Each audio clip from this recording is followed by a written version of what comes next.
sedulur Sudarma dimanapun Anda berada, semoga sehat-sehat selalu. Kita kembali lagi di acara Bincang Dharma bersama BPH Jateng, bersama saya Anak Agung Wisnu Wiratmaja, dan di sebelah saya sudah ada Pak Wayan Sukarya.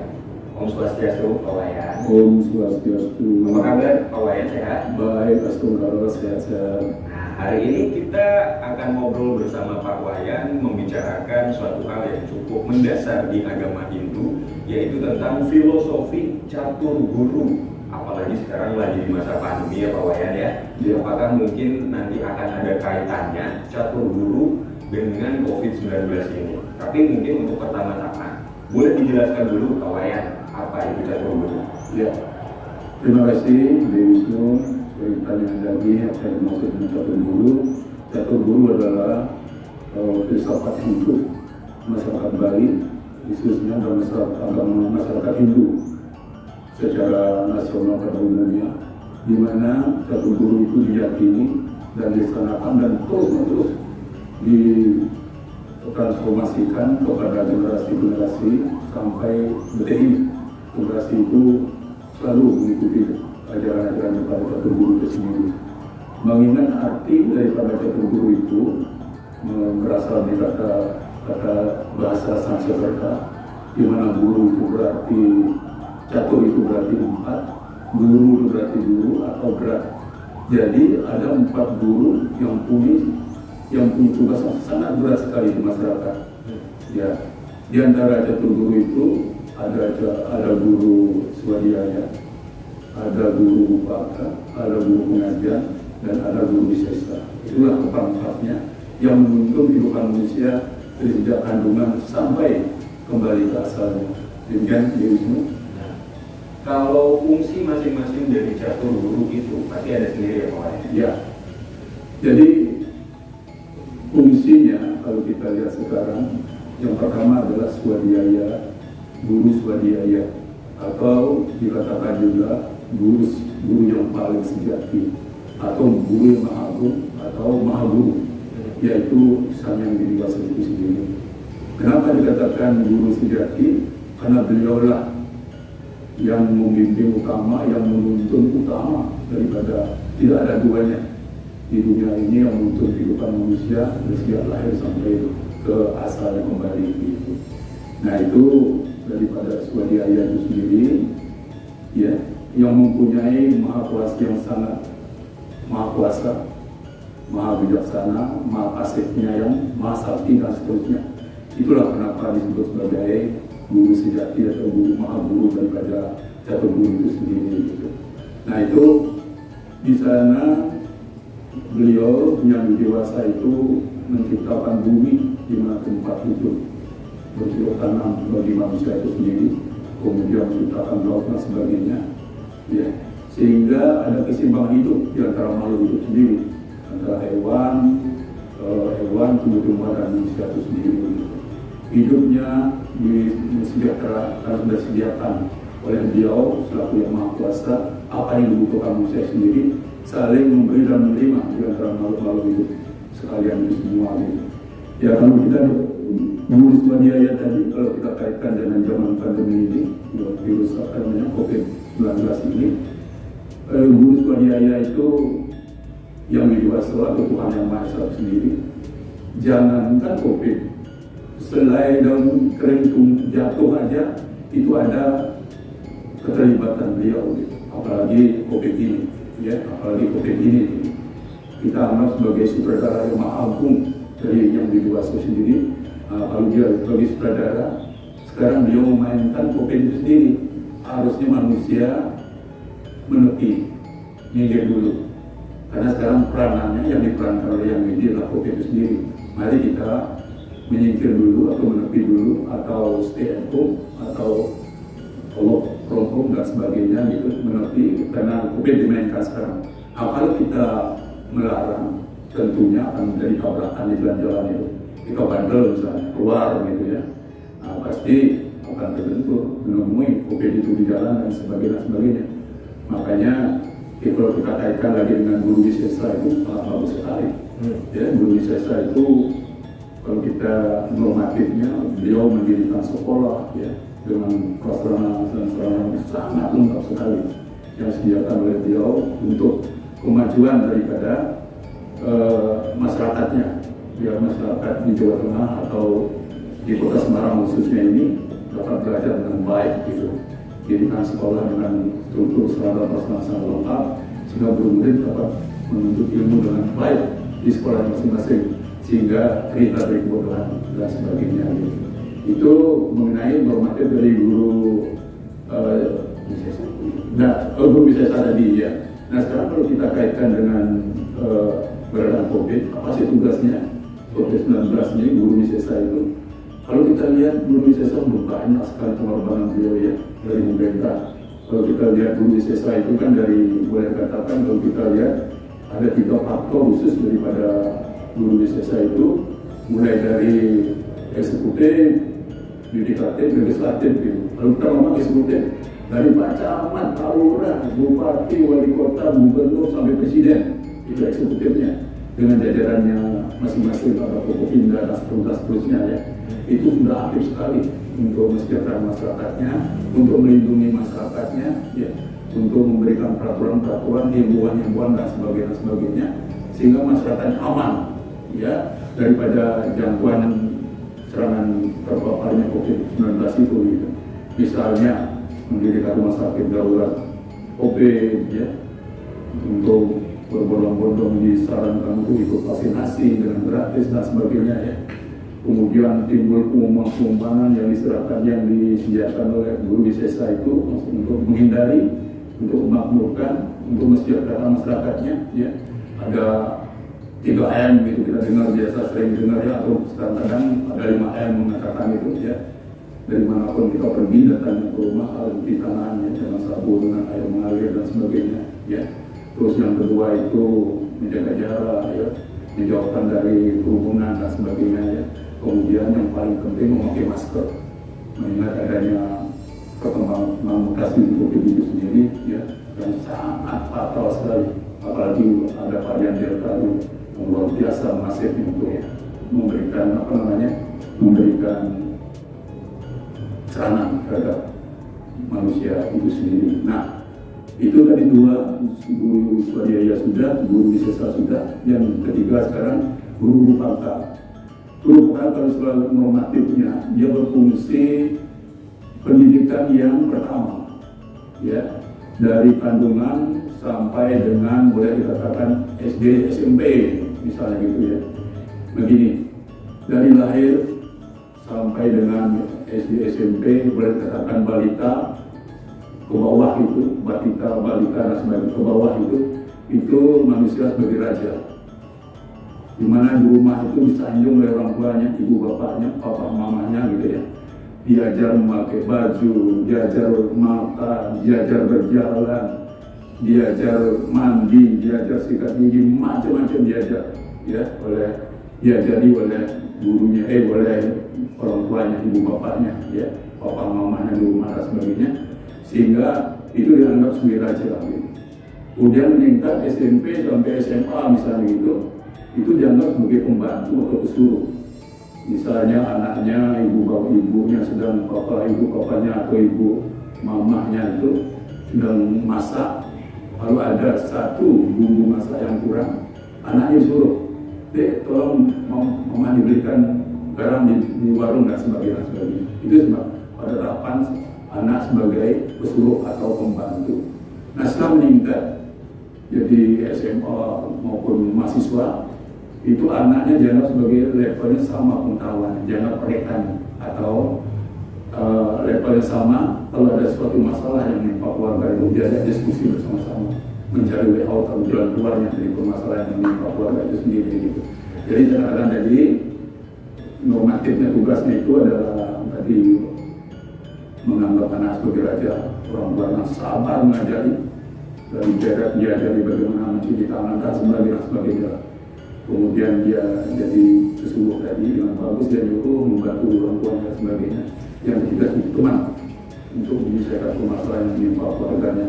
Itu normatifnya. Nah sekarang kalau kita kaitkan apa sih fungsinya guru UPK tadi terhadap COVID-19 ini, selalu beliau menyarankan anak-anaknya, kalau nggak penting saja jangan keluar, belajar di rumah saja. Apalagi sekolah-sekolah sekarang tutup, kamu belajar dari rumah saja dan seterusnya. Gitu. Kalau nggak penting saja jangan keluar. Dari mana kamu datang? Kalau pas pulang ke rumah harus cuci tangan, pakai sabun, das, terus dan seterusnya. Itu kalau kita sering dengar di mass media, baik cetak maupun elektronik itu yang dikenal dengan ingat pesan ibu. Ya, itu ingat juga pesan ibu itu mencuci tangan, memakai masker, apalagi satu lagi mencuci tangan, memakai masker, cuci tangan dan menjauhi perkumpulan atau menjaga jarak dan sebagainya dengan teman-teman gitu. Dengan demikian kalau kita kaitkan dengan ajaran kita di Hindu sudah dikenal banget, apalagi dalam perayaan Nyepi itu ya sudah dikenal, jangan berpergian di rumah saja ya, namanya catur berata penyikian itu ya, tidak berpergian ya, tidak berpergian, kemudian di rumah saja ya, tidak lelungan atau tidak lelanguan, tidak mengukur diri. Makanya dari dulu saya selalu menutup semua tempat-tempat hiburan seperti kafe, warung-warung minum ya dan sebagainya ditutup, hotel dan sebagainya ditutup karena tidak boleh mengadakan lelanguan dan sebagainya gitu. Bepergian juga tidak boleh dan seterusnya. Jadi 3M itu sudah menyarankan pada anak-anaknya untuk di rumah saja, kalau nggak penting saja baru kamu boleh keluar. Nah itulah nasihatnya 3M daripada guru apa itu yang patut sebagai anak harusnya wajib menjalankan segala nasihat orang tuanya itu sendiri. Nah yang terakhir, guru pengajian kalau secara normatif keagamaan Hindu itu disinilah ditempa. Jadi orang tidak mengerti apa-apa masuk di level guru apa namanya tadi, guru pengajian itu ditempa mulai intelektualitasnya daripada anak itu sendiri. Mulai belajar berhitung, mulai belajar bernyanyi, menggambar, menulis dan sebagainya, sehingga anak itu dan karakternya sekaligus dibangun di sekolah ini.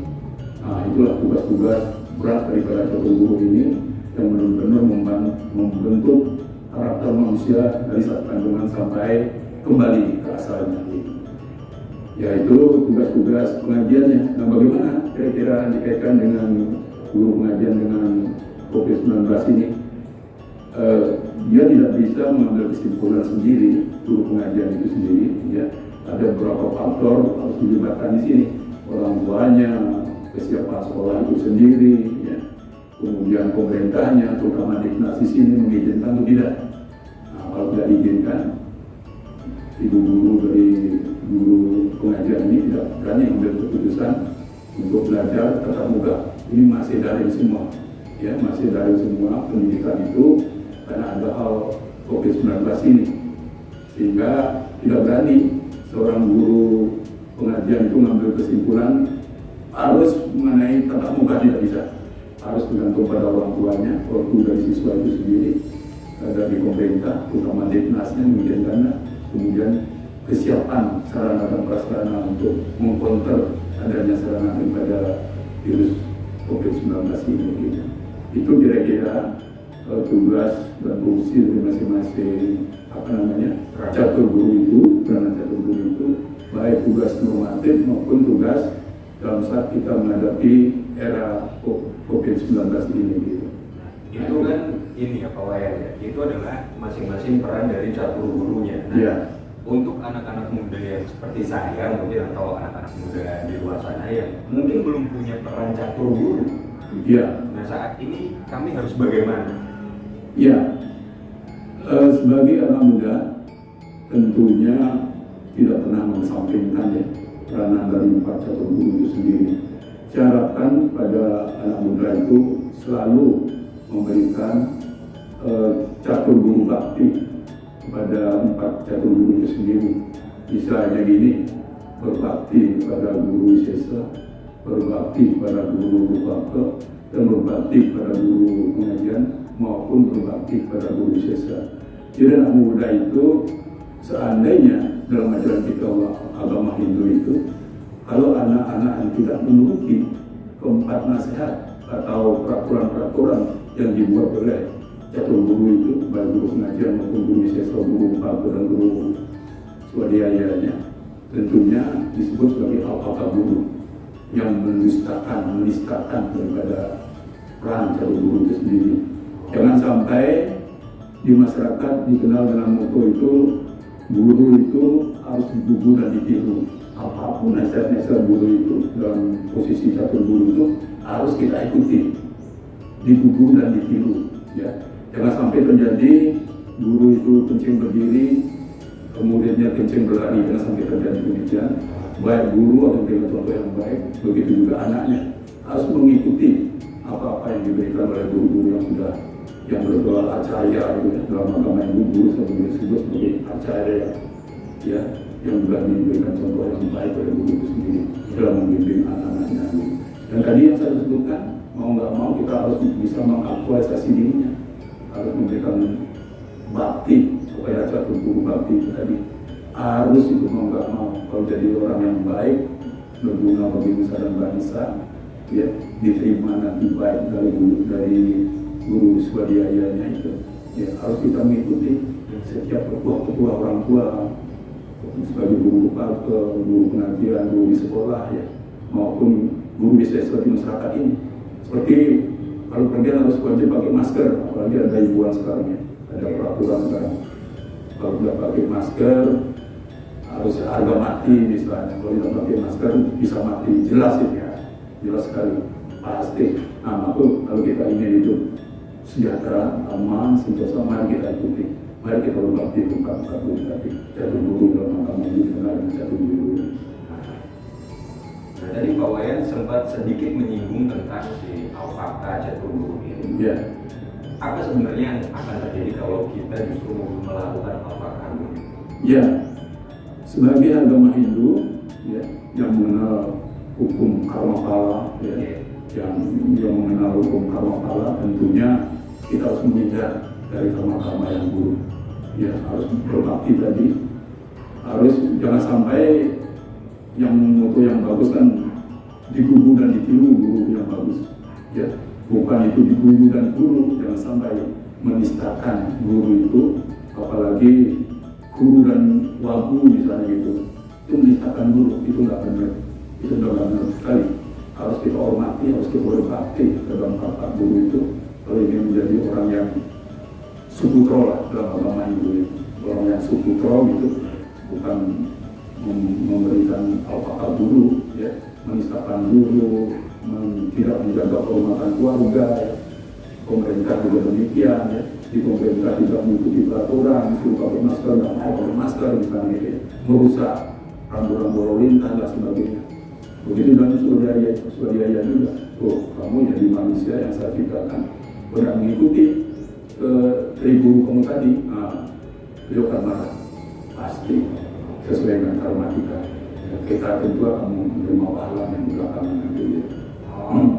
Baiklah, kita sepertinya udah cukup banyak ngobrolnya di Pak Wayan, tapi mungkin kan hal-hal yang seperti ini tidak bisa diobrolkan setiap hari ke teman-teman yang lain. Mungkin ada nggak kira-kira kesusastraan Hindu yang mengajarkan catur guru itu ada di mana?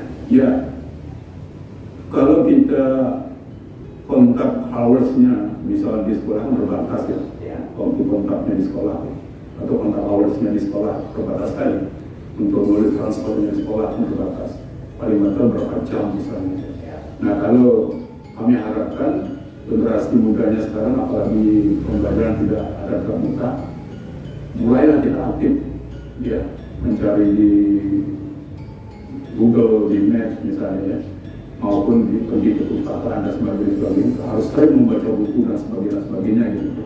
Misalnya kita ambil contoh lah, kalau ingin mendalami bagaimana sih seorang siswa itu menghargai gurunya, ambillah di Bratayuda misalnya, atau di Buluan Gita ya, di mana seorang Pandawa atau 5 bersaudara Pandawa itu yang berguru pada Drona dan Bhisma, mana kita lihat itu semua nasihatnya pasti dijalani dengan berbesar hati, dengan pasrah, dengan ikhlas dia jalankan perintah-perintahnya. Begitu juga dalam Ramayana. Ya, dalam Ramayana, buku Ramayana dijelaskan di sana siapa namanya? Rama dengan adik-adiknya, Brata dan Laksmana dan seterusnya, yang berguru pada Resi Wasista, sama saja. Dia selalu menghargai ketua-ketuanya, nasihat-nasihat sang gurunya, sehingga jadilah dia bagi siswa pemanah yang luar biasa di dunia, tidak ada yang mengalahkan dan sebagainya. Sehingga orang 5 orang tanda waktu bisa mengalahkan 100 musuhnya dari Kurawa dan seterusnya. Gitu. Dari sana kita bisa determin, kalau banyak kita membaca, ada di Begawan Gita, ada di Mahabharata, ada di Begawan Gita tadi juga Mahabharata ya. Terus ada di Vyasa, apalagi ada di kitab Saka Samisaya ya, dan sebagainya. Jadi bisa kita aktif lah membaca sendiri, melihat bagaimana kedudukan guru dan sisianya, acarya dengan sisianya dalam menimba ilmu dengan tulus ikhlas dan menurut nasihat-nasihatnya secara ikhlas dia menjalankan apa-apa yang diperintahkan, apa yang disarankan oleh sang mahasi masing-masing atau guru-guru masing-masing, acaranya masing-masing oleh siswa itu sendiri. Saya kira itu. Yeah. Oke, itu tadi teman-teman saudara rumah sekalian, kita udah ngobrol banyak sekali nih. Mungkin yang perlu kita ingat lagi adalah bahwa di sekitar kita banyak sekali peran-peran yang dimainkan setiap masing-masing manusia, termasuk di catur guru itu tadi. Dan kitanya sendiri pun yang belum melakukan peran catur guru itu, minimal-minimalnya kita harus melaksanakan catur bakti tersebut. Dan kita bisa mempelajari lebih dalam lagi lewat kitab-kitab yang sudah kita punya, seperti yang Pak Wayan sebutkan tadi, mulai dari Bhagavad Gita, Samsaya, dan sebagainya. Pak Wayan, sebelum kita tutup acara ini, mungkin mau ada pesan-pesan? Iya, kami harapkan terutama generasi Hindu ini cantumkanlah kita kamu setinggi langit gitu. Atau belajarlah sampai negeri Cina, apalagi kita Cina itu satu negara sangat maju sekali dalam segala hal, maju sekali. Benar apa yang kata orang tua kemarin. Jadi kami harapkan sekali lagi dengan topik dan lepas juga topik pada sore ini, yaitu catur guru, kami harapkan generasi muda itu pada membaca guru itu, mari kita ingatkan guru itu di buku dan itu segala ajaran-ajarannya daripada catur guru itu sendiri, sehingga terbentuklah manusia-manusia Hindu nanti, generasi muda Hindu itu yang punya ilmu yang bagus, yang punya karakter yang memadai di era sekarang ini. Saya kira itu mudah-mudahan bermanfaat apa yang saya katakan tadi untuk generasi muda dalam melanjutkan kehidupan ini sampai akhir hayat nanti. Oke, kalau gitu terima kasih banyak Pak Wayan. Yes. Semoga setelah ini kita bisa bersama-sama belajar lebih dalam lagi. Dan segitu aja obrolan kita kali ini, umat seluruh Dharma sekalian. Kita akan ketemu lagi di Bincang Dharma berikutnya. Om Santi. Om